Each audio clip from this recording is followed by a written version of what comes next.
this virus is clearly a virus that is there to stay unless we eradicate it. And the only way to eradicate such a virus would be a very effective vaccine that is scaled up on every human being, so to say, and every which we have done with the smallpox, but that's the only example, and that has taken many years. So it will most probably stay. The other thing is that well, it belongs to a family of viruses that we know, the coronaviruses. The question now that one of the questions is, will it behave like these other viruses? And they have a more, and that's one of the discussions and also one of the unknowns, they have a more seasonal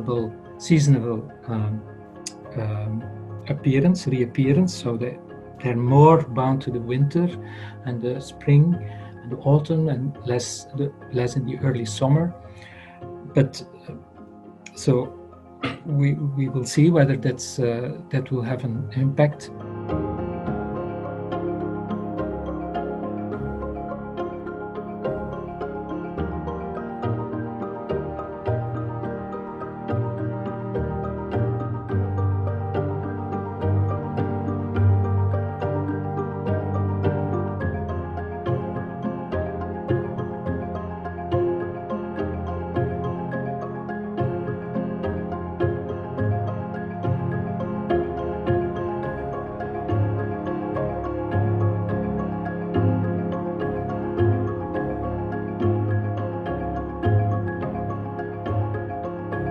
We know that people develop antibodies. That has been clearly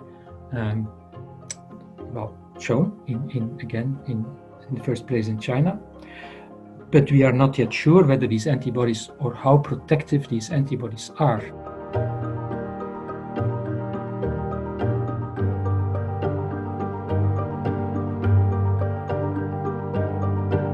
So most probably antibodies are at least partially protective, but how long will this protection remain?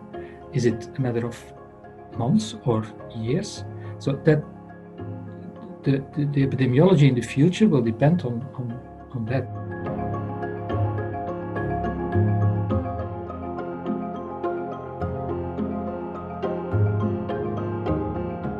On the level of protective immunity that you get at the population level after this wave of infections, which we cannot really stop. I mean, we can mitigate it, we can flatten the curve, but we cannot really stop it, because at some point we will have to come out of our houses again and go to work again and go to school again.